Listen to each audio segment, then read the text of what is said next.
佛经给人的印象那是慈悲劝人向善的，但是在《楞严经》的最后一卷，读起来像是一部恐怖片。这个书里面说呀，你打坐到了某一刻，可以看穿自己的身体，看穿五脏六腑，而且里面还有虫子在动，而且你伸出手还能把它从身体里面给拿出来。他还写呀，说这个明明四下无人，你却会听见虚空当中有人在说法。类似的情况他一条一条记了有整整50种。一部庄严的经典为什么要写这些？因为古人真的遇到过，而且今天还在发生。2008年，美国布朗大学附属的巴特勒医院收进来2个病人，都有精神病性的症状。这2个人有一个共同点，他们都是刚刚从密集的禅修营回来的。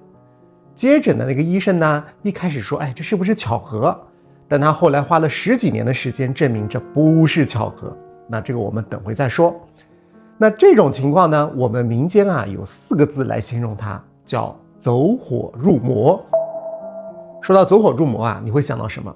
是不是武侠小说修仙？但是在中国的精神障碍诊断手册当中，对应的条目叫做气功所致精神障碍。而大洋彼岸的美国，他们的精神疾病诊断手册有一个条目叫做 V62.89， 标题上写着这不是精神障碍。同一种现象，一本手册说他是有病，另外一本手册说他又不是病，为什么大家认定不同呢？我们先了解一下这个手册是什么意思。精神科有很多疾病没有化验指标，医生呢他需要靠一个诊断的手册来确诊，那册子上有的条目呢才能认定。而国际通用的是世卫组织的国际疾病分类，美国用的叫 DSM， 中国用的叫 CCMD。 那为什么中国要单独编一本呢？因为有一些病人在国际的手册上他找不到对应的条目，而且他的状况有非常强的本地文化特征，所以单独给他设立的一个类别叫做与文化相关的精神障碍，而走火入魔就收在这一类。那这个条目是他怎么描述的呢？说因为修行方法不当，出现了自己控制不了的气感，而且同时伴随着焦虑、精神病性的症状，什么疼痛失眠不受控。那这个收录的时间大概是在80年代末。而美国那边呢，它的 DSM 第4版当中新增了一条叫做宗教或灵性问题。当时推动它进入手册的是3位学者，卢科夫、吕和特纳。你看他刚才那个标准前面带一个 V，意思是不属于正式诊断，就是说它不是精神障碍。但是呢，这个病人过来找你了，你得处理。那跟其他同类型的有什么呢？比方说丧亲之痛，丧亲当然不是病，但是他可能会去看医生，类似的。那就奇怪了，为什么两边有这样的分歧呢？为什么中国把它认为是一种精神障碍呢？因为曾经中国这边遇到的人太多了。这就是80年代的气功热。1979年3月，四川日报登了一则报告，说这个大足县有一个12岁的男孩叫唐宇，可以用耳朵认字。这条消息在当年反响极大，后来人体特异功能这个说法呢就进入了大众的视野。到了1980年自然杂志编辑部在上海召开了一次人体特异功能研讨会，讨论什么是人体特异功能。而到了1987年5月，中国人体科学学会正式成立，理事长是张振环将军，而名誉理事长是钱学森。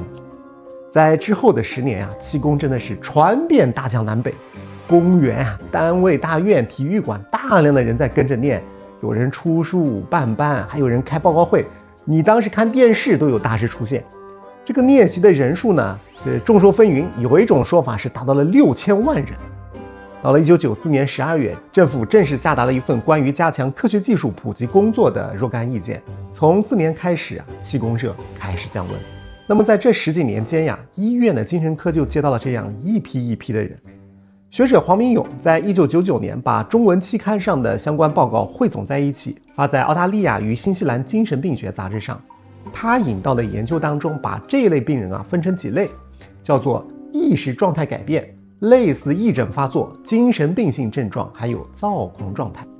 那这个本身呢，有些症状也不算稀奇，但奇怪的就是它出现的时机都紧跟着一段密集的修行之后。好，那就我们听起来是说这个人念功念出问题来了政府把他写进了手册。但是黄明勇本人不同意，在他的研究当中说很多所谓的气功所致精神病啊，更准确的讲法应该叫做气功激发的精神病，是因为这些人本来就是易感个体，而气功只是一个压力源。按照他的说法呢，密集的休息本质上跟什么失恋呀、熬夜呀都很相似，只是诱因而已。但如果说密集的休息会给人压力，那他怎么给出压力来的呢？那关于这个方面，古人的研究比我们想象的要细得多呀。在日本的江户时代中期，有一位禅僧叫做白隐慧鹤，他出生于1686年，是临济宗在日本的中心人物。直到今天，日本临济宗的法脉基本都是从他这里传承来的。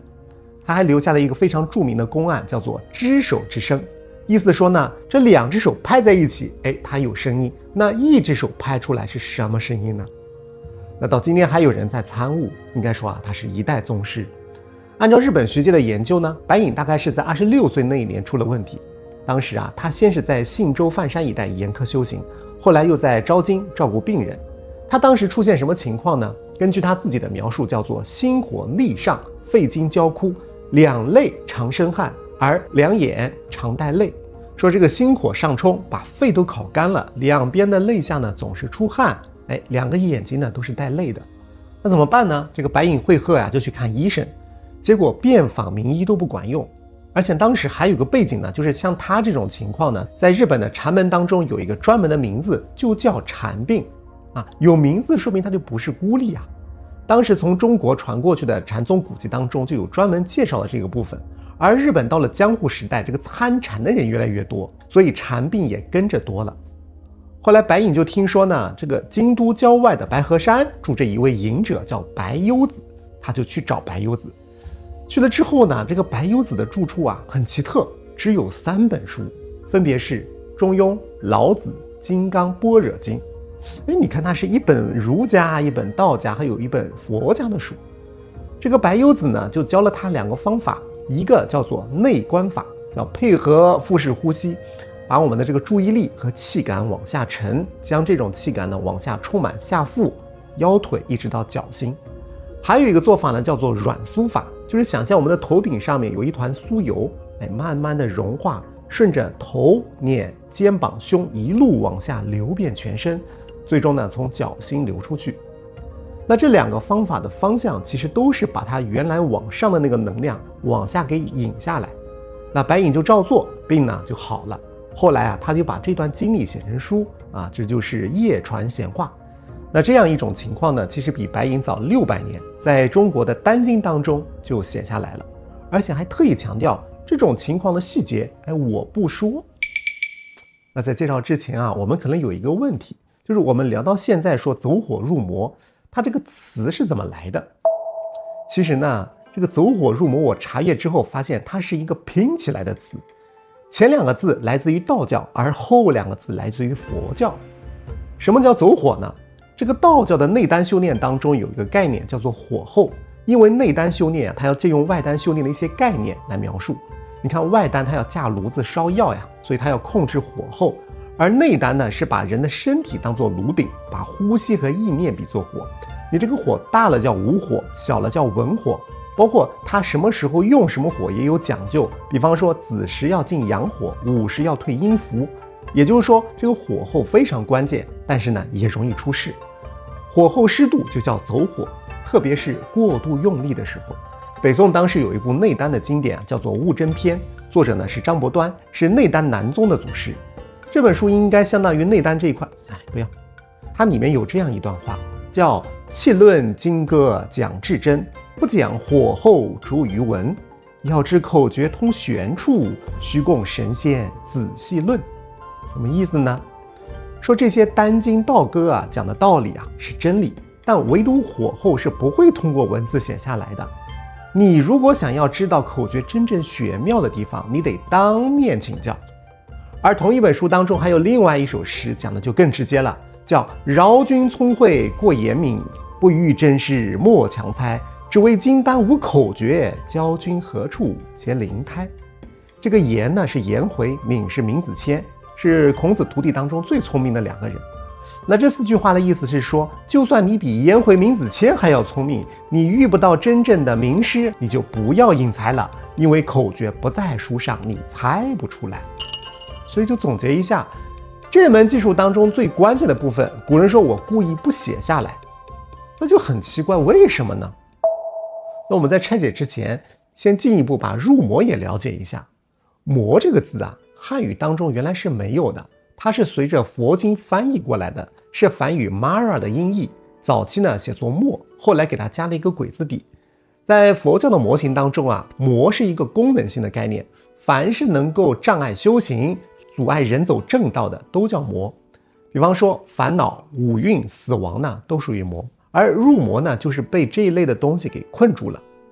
那好，我们把道家和佛家的概念给它整合起来，走火是技术失控，入魔是认知陷阱。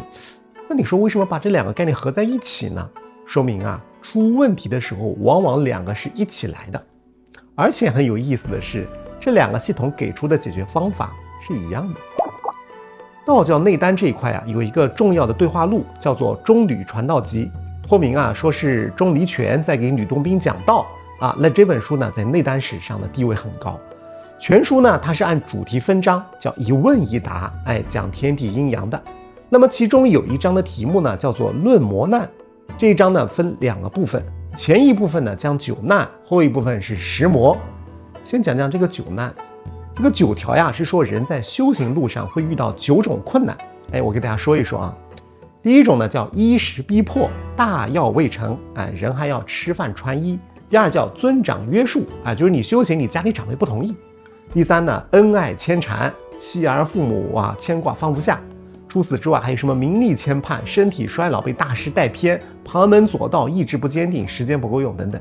那这9条当中，只有身体衰老呢是跟人的身体相关的，其他呢都是什么钱家人、面子、老师，它都是一些外部环境。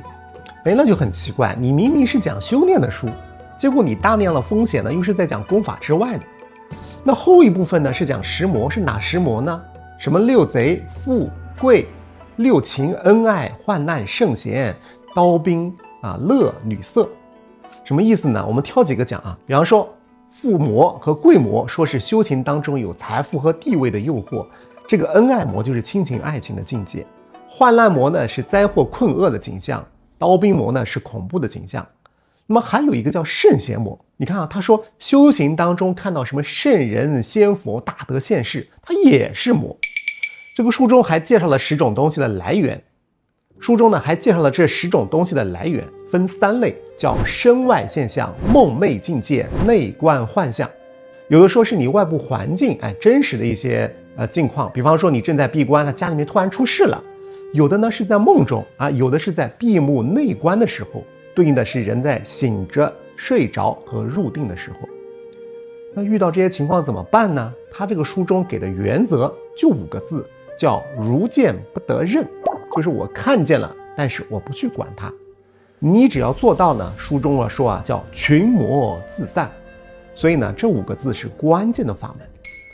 而比《中吕传道集》还要早400年，一部佛门的入门书，同样用另外的8个字说了相同的含义。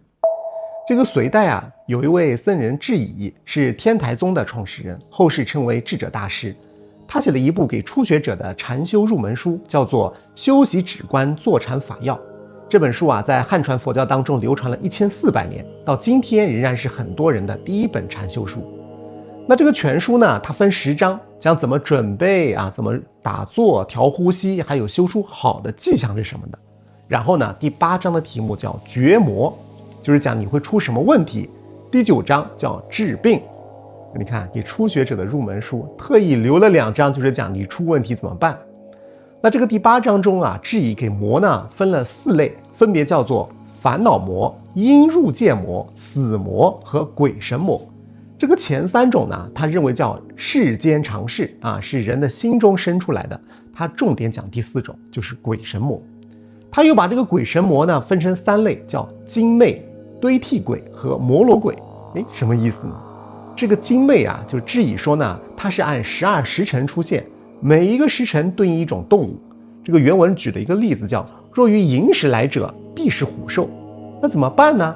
这个原文叫做说其名字苛责，即当谢灭，就是你把他的名字说出来，你斥责他，他就消散了。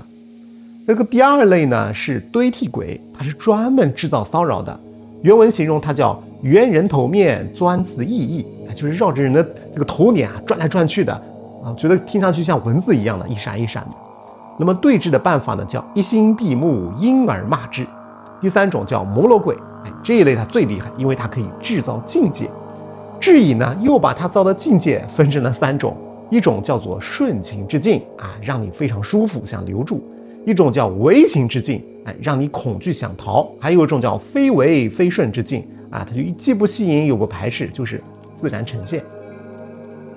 这么多问题，那怎么办呢？智乙呢就给了2个方法。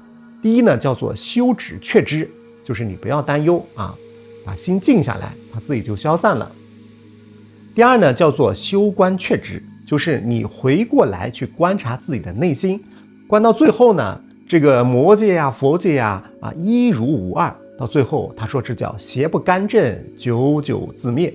你看智乙他把心魔分了这么细，但是要论最细的，恐怕还是我们开头提的楞严经楞严经在汉传佛教当中它地位很特殊，古人的说法叫做开慧的楞严，禅堂当中把它当作勘验修行境界的标杆。那在这部经的末尾呢，就记录了一份很长的名单，50阴魔。你可以认为这份名单是古人通过千百年自己的这个体验总结出来的一部冥想不良反应手册。古人呢把人的意识活动分成5个层次，叫色受想行识对应我们现代心理学就是什么感官、情绪、认知、意志和潜意识。那在这5个层次当中呢，每一个层次在深度静坐的时候都可以延伸出10种变异的状态，所以5乘以10正好50种。那对我们理解走火入魔来说，最常出现的呢是前30种。第一大类就是感官层面的错乱，就是叫色阴识魔。那古人把这组记得呢非常详细。比方说第一种叫身能出爱，就是打坐到一定时刻的时候，觉得好像我的身体没有边界了，我可以随便穿过墙壁，离开这个屋子飘来飘去。第二种呢和第4种就是我们开头介绍的叫内彻识虫和空中闻法，你能看见身体当中有虫子，还能伸手去捉，也能听见虚空当中怎么有人在说法。第3种呢叫精魄离合，就是感觉这个魂魄忽离忽合，好像我身体里面还有另外一个身体在往外走。那么剩下6种呢，什么把整个房间变成佛国净土漆黑的屋里面能看见东西身体像草木一样没有知觉你看古人就一种一种的写下来，就像给我们后人留了一个排雷手册。你看这听着像不像现在人说的什么出体开天眼呢？那第2大类呢就是情绪层面的失控，叫受阴识魔。比方说你这个长时间的静坐当中有的时候忽然人会陷入到一种没有办法遏制的巨大的悲伤，古书上记载的叫做悲魔这个时候你看到什么蚊虫草木都觉得好可怜控制不住的嚎啕大哭。那么它的极端的反面叫狂魔，就是人会产生一种无边无际的狂喜，觉得我无所不能，傲慢到了极点觉得我比佛陀还要伟大。那这种状况严重的时候，他就会跟身边的每个人讲我已经修道了。那么第3大类就是认知系统的崩溃，叫想阴识魔。那这个是最危险的一个阶段，因为在这个阶段呢，打坐的人开始产生妄想，他会觉得我已经连通到高维宇宙的信号了，坚信有某一种什么神明仙佛附在自己的身上甚至给我下达指令。你会发现他会自言自语，行为怪异，甚至还有攻击性。那古人呢花了几千字的篇幅，把这50种光怪陆离的现象呢一一罗列。如果你是一个刚刚开始接触打坐的人，你看到这个清单觉得怎么好像有点恐惧那既然向内探索有这么多陷阱，你古人又是凭什么标准来判断这个人他到底是修行有成还是已经疯了呢？这个答案呢出人意料的简单。在罗列完这50种现象之后，整部楞严经给出了唯一也最核心的一条说明，叫不作圣心，明善境界，若作圣解，即受群邪。意思是当你在打坐的时候，无论看到什么明亮的光线、空灵的声音，无论你有多么的悲悯或者觉得自己马上又要羽化登仙了，只要你不去搭理它，不把它当做某种神圣的成就那它就只是身体在深度禁忌之下的正常反应，还是不错的。但是呢，只要你的大脑开始给这种体验赋予意义，说你看我已经得到了，我与宇宙连通了，我通灵了，你就可能会陷入到疯狂之中。你看，中吕传道集说如见不得任，知以说不忧不怖，不取不舍，而楞严经说不作圣心，明善境界。三部书，你看，一部道家，两部佛经，前后隔了几百年，给出的是同一个办法，就是看见但是不认。在这个原则之下，道家还给了一套非常务实的操作，就是当修行的人在静坐当中，如果遇到所谓的魔境比方说我看到一些非常恐怖的景象，甚至我的身体都开始痉挛，陷入到一种狂想当中，正统的做法就是切断。第一步呢，停功，立刻停止任何关于什么意念引导、呼吸控制。第二步呢是下坐，离开打坐的垫子，就不要一直保持那个姿势了。第三步呢是去干粗活走路、吃饭，用高强度的这些肠胃消化和肌肉运动，把我们过度集中在大脑神经系统上的这些气血给拉回来。第四步呢是寻师，你找有经验的过来人，用他们外部的提醒来打断我们内在的偏执。这最后一步我们等一会还要回来讲，因为它是整件事情的关键。那这些呢都是古人的办法，而到了1400年后一份现代研究把这样一种现象它又复现了一遍，而复现的方式呢是研究者自己事先万万没有想到的。我们先说这个研究怎么开始的。2008年，一位叫布里顿的医生正在美国布朗大学做住院医生的第一年。原本的假设呢是说，我冥想是不是可以改善睡眠？后来呢，他在一次禅修营上就提起这个想法，结果带他的老师就说了一句，说老的练习者都知道，冥想练到一定的程度是可以不用睡觉的。这个话就开始让他想一个问题，这个冥想当中到底有多少秘密？这大家好像默认是公认的，但是从来没有验证过。2017年呢，公共科学图书馆就发表了一项研究，题目叫做静观体验的多样性。第一作者呢是林达尔，通讯作者就是布里顿。那这个研究做什么呢？他们就想找那些在冥想当中出过事情的人，而且整理他们到底遇到过哪些情况。样本呢是60位冥想练习者，那么32位是有经验的老师和专家。那么练习者呢，按照传统把他们分成3组，叫上座部、禅宗、藏传，每组20人。这个研究团队呢，把这60个人的内容做了一个分类得出了59个体验类别，分成7个领域，叫认知、知觉、情感、躯体、意象、自我感和社会。我觉得最重要是后面2个，就是一个叫自我感，就是关于我是谁的体验有了变化；第二呢，就是社会跟人的关系出问题了。因为我们以前看武侠小说说什么这个走火入魔都是讲什么人吐血、经脉逆行，但是真实的情况最多出现的反而是什么恐惧、焦虑惊恐，占了82%。第二类呢是相反的，就是强烈的愉悦、狂喜、极乐占了75%。它就有点像中吕传道集说的那个圣贤魔。那么你会发现，隔了1400年，现代人研究出来的这个结论跟单经、佛经的分类它可以对得上。而排第3的呢叫躯体能量，占63%，说这个身体当中出现了一些异常的能量感，什么震动热流那这一项呢恰恰就是我们在中文语境当中所说的走火。而且60名练习者当中88%说这些变化影响到了正常生活，甚至有18%的人报告说曾经出现过自杀的意念。你看这个修行还有这么大的危险性。还有一个反直觉的信息出问题的这60个人当中有1/4是念了10年以上才遇到的。可见修习久不代表不出问题。而且根据统计，这个出问题的时候呢，很多人是在密集的闭关修行期间具体是72%。还有一个数据，就是在出问题的时候，41%的人是每天练习10个小时以上。那么研究还归纳了26类影响因素，分成4个领域，叫练习者自身因素、修习本身因素、关系还有健康行为。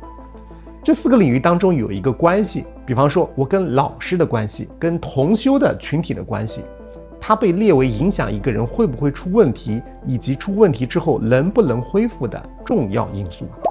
你会发现，这个古人和现代人遇到的情况其实很像，只是大家用的模型不一样。那到底发生了什么，让从古到今的人都遇到这些情况呢？我们先要看看这个修行到底在做什么。任何一种严肃的静坐修法呀，它都要求把向外的能量要收回来。比方说你要闭上眼睛，切断视觉，环境安静，我要切断听觉，身体不动不说话，这样一路下来，人呢就慢慢的回到身体内部，就脱离了现实的生活。那你可能会说，不就是闭个眼睛休息一会吗？这有多大的影响呢？这里有一个70年前的实验可以给我们一个参考。1954年呢，加拿大的麦吉尔大学做了一项感官剥夺实验，他们就招募了一批大学生，条件非常的诱人叫每天付20美元，这可是50年代而学生要做的工作就是你什么都不干。那这些人被安排躺在一个隔音的小房间中，眼睛上戴着半透明的护目镜，就能透光，但是看不见具体的东西。手臂呢要套上硬纸板做的圆筒来切断触觉。而房间当中唯一的声音是这个空调持续单调的嗡嗡声。结果尽管报酬丰厚，绝大多数受试者这个2-3天之内就要求退出。更麻烦的是，有一半的人在这短短几天当中就出现了幻觉，他们在眼镜后面看到了什么光斑闪烁，明明不只有空调声音，却包括说我听到了狗叫，还有人在打字，还有什么滴水声。有一位受试者甚至他感觉到说，有一个冰冷的钢板压在我的前额上面。而在离开实验室之后，这些人普遍出现了注意力的涣散，智力测试的成绩也出现了短期的明显下降。当然，为了拿报酬被塞进一个封闭的盒子，和为了修行主动打坐它是有区别的。但这个实验至少说明一点，人的大脑要靠外部的信号来锚定现实，你一定把这些信号都切断之后，它就会自己去填补空白。那在静坐当中，你看我们平时判断我现在正常吗？它靠什么？靠对比。比方说周围的人在做什么，别人怎么看我的，它是有一些外部的参考物一直在帮我们做校准的，而且呢它的密度非常高。但是呢你现在把这些东西都拿掉之后，只剩下了我的内观体验。那这个内观体验呢，它就会被放大。问题是这个体验呢，它没有任何的对比，而人对于无法命名的强烈体验这个大脑呢就一定要想办法去解释。比方说这个人平时读修行的书籍，他怎么解释呢？他说你看我有进展了，我开悟了。那这个人呢平时很喜欢听这些神神叨叨的，那他就说我被什么东西缠上了。如果这个人是一个唯物主义者，他可能是说好像我的大脑出问题了。所以同样一种体验，大家呢会用不同的模型去解释它。所以走火入魔的核心并非我们理解的什么走错了经脉插气了，而是说体验超过了解释系统的承载能力。那古人遇到这些情况他怎么办呢？所有的丹经都有类似的一种说法，叫虚得真师就禅门讲参师印证不可自认，需要有人给你带路这师傅他太重要了，他是在告诉你你现在这个阶段到底叫什么你在经历的我是不是也经历过你现在走的这个路是不是岔路，他是在扮演一个外部的参照物。所以古人不许无师自修，意思是说你再怎么内观，你要留一个跟外部世界的锚点。所以你回头再去看那个悟真篇，讲不将火候着于文，那以前看的说你就是些保密嘛，就是不想告诉别人，实际上他是在强制要求你怎么修行都不能脱离关系，必须旁边有人看着你念，你遇到问题的时候他可以点拨你。所以写下来是为了传承，不写下来是为了安全那问题是到了今天，静坐这个事情在过去20年发生了一件古人无法想象的事情，那就是技术被彻底公开了。你手机上装个应用，你几分钟之后就可以开始。过去上千年这个师徒之间口口相传，那现在有很多免费内容讲解又非常详细，什么进修营到处都是。所以这个技术呢是普及了，但是印证系统没有传承。所以这个走火入魔核心啊，不是说你走错路，而是你走错路之后没有人去提醒你。那前面所说的那位布里顿，2017年他发表这篇论文之后啊，他的实验室电话那是被打爆了，全是在冥想当中出过状况的人打过来求助。他本人呢，前后和大约500个人去谈过，这个人太多，他没办法，就说我们这个实验室也不是热线，怎么办呢？他成立了一个非盈利机构，叫猎豹之家，专门给这些人提供帮助，什么1对1的谈话呀，支持小组啊，给禅修老师和心理医生做培训啊。那最有意思的是这个机构的照顾团队，你看这10个人全部都是本人经历过冥想又出了问题，后来又恢复的人。消失的印证系统回来了，他们曾经遇到过坑，所以可以提醒后面的人。当然我们也不是劝退大家说不要去静坐，因为适当的静坐呢确实可以修身养性，但问题是我们今天身边没有这些高师高人来指导我，怎么办呢？那有一些法门呢是我们可以去控制的。第一个呢就是控制剂量，因为出事最常出现的问题啊，就是悄悄延长时间啊，说我今天打坐个20分钟，很不错，明天搞40分钟，后天2个小时，你一下子把时间拉得很长。按照布里顿的研究，你看72%的人出问题是密集闭关之后，说明长时间的闭关啊，这个遇到危险的可能性啊也会明显增加。那第二呢，就是你再怎么向内看，你要留一个外部的锚点。比方说，我每天无论如何，我按时吃饭，按时睡觉，我每天至少要跟身边的一个人说说话啊，或者干一点体力活。第三呢，就是如见不得任。我们在修行的过程中，不管出现了什么奇异的现象，什么舒服的，什么恐惧的，什么神佛降临的，这些现象不能证明我的修行有多高。而最难的呢，恰好是哪一种呢？就是恐怖的景象常常是让大家觉得很警惕的，但是这个愉悦的体验大家反而会很享受啊。所以中吕把圣贤魔和刀兵魔并列，楞严经呢把狂喜和悲伤并列，是很有道理的。那第四呢，还是尽量去找一个有经验的人，他不一定是师父，他可能自己念了很多年啊，同修的一些群体。那么你遇到这样一些情况，你又说不清楚的时候，他至少能告诉你你这个情况该怎么办，是不是安全的。那还有一个就是前面都不能替代的，就是医疗。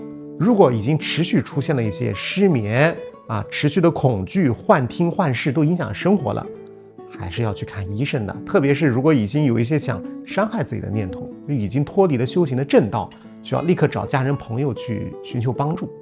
因为走进精神科不代表是修行失败什么业力深重，仅仅只是我们的神经系统短暂超载了。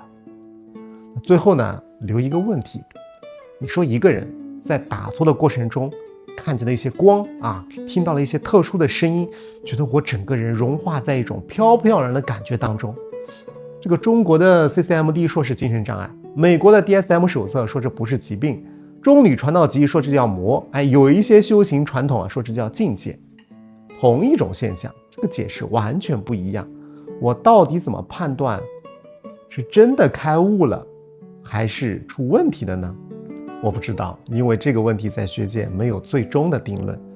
有的人认为检验的标准是你能不能正常的生活工作有人认为你人经历一些重大转折的时候，多少情绪会起伏嘛。所以我想问问你，你是怎么看待这个事情的？也欢迎在评论区留言。如果你自己也念过，或者身边的人出现过这些情况，也可以分享一下当时到底发生了什么。我想呢，这也是我们在评论区可以互相做一个印证。我是牧羊，用理性破译命运，用灵性抵达自在。我们下期再见。